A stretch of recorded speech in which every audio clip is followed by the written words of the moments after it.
जालना शहर में एक संदिग्ध मृत्यु के मामले में शहर के निजी मल्टी स्पेशलिटी अस्पताल पर सवालिया निशान खड़े कर दिए। दरअसल मंथा चौफली इलाके में स्थित संत गजानन अस्पताल में ऑपरेशन सहायक के रूप में कार्यरत अमोल डोरके अपने निर्धारित समय पर 15 मार्च को अस्पताल पहुंचे। अस्पताल से शाम के वक्त अमोल डोरके जब घर नहीं लौटा तो चिंतित माता पिता ने उससे संपर्क किया। बेटे से संपर्क न होने पर बेटे की रात की शिफ्ट होगी, ऐसा ख्याल करते हुए डोरके दंपति ने खुद को सहानुभूति दी। सुबह भी जब अमोल डोरके घर नहीं आया और उससे संपर्क नहीं हुआ तो डोरके दंपति अस्पताल पहुंचे, जहां उन्हें अमोल डोरके का संदिग्ध शव ऑपरेशन थिएटर में मिला।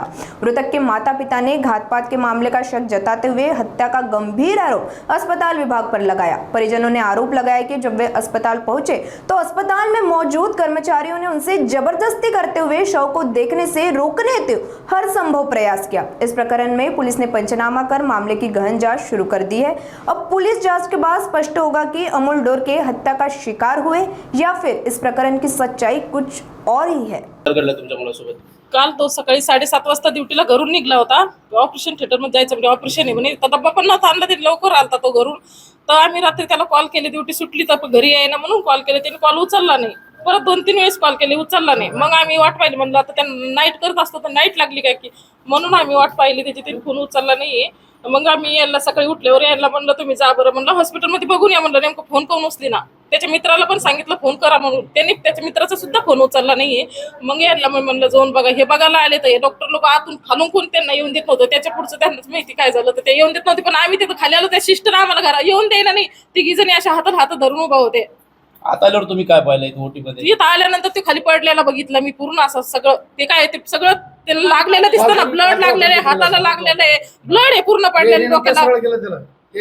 आम्ही काहीच नाही, आम्ही काही हात लावला नाही, ते ब्लड होतं सगळं खाली पडलेलं। त्याच्यात आल्यानंतर आम्ही ते पाहिलं, अगोदर यांनी पाहिलं की यांनी मला कॉल केला, मग आम्ही तसंच पळत आलो। तुम्हाला काही संशय वगैरे आहे का? माझा डॉक्टर लोकांनी सांगायला पाहिजे होतं ना, कमीत कमी त्यांनी फोन तर करायला पाहिजे होता ना, की असं असं झालं तुम्ही घरी फोन करायला पाहिजे होतं। याचा अर्थ ते रात्री ड्युटीहून घरी आला नाही, रात्रीच काहीतरी यांनी केलेलं आहे किंवा काहीतरी झालेलं आहे। मग हॉस्पिटलचे डॉक्टर लोक कशाबद्दल पळून गेले? यांचा फोन करायचं काम नाही का? हे ड्युटीला आहे ना, इथं ते ड्युटीला आहे, हॉस्पिटलच्या डॉक्टर लोकांचं द्यायचं, कोणाचं तरी फोन करायचं काम आहे ना, की तुमचा मुलगा असं काहीतरी झालं, यांनीच काहीतरी केलं। तिथं तुटलेलं पण दिसतंय ना सगळं। वाद होता का त्याचा? वाद नव्हता, वाद वगैरे काहीच नव्हता, त्याचा वाद नव्हता, काही नव्हता। तुम्हाला घातपाताचा काही संशय? मग घातपाताचा संशय आहे आम्हाला, कारण की हा माझा पुतण्या बोलत होता डॉक्टरला, ते डॉक्टर हसत होता तो डॉक्टर।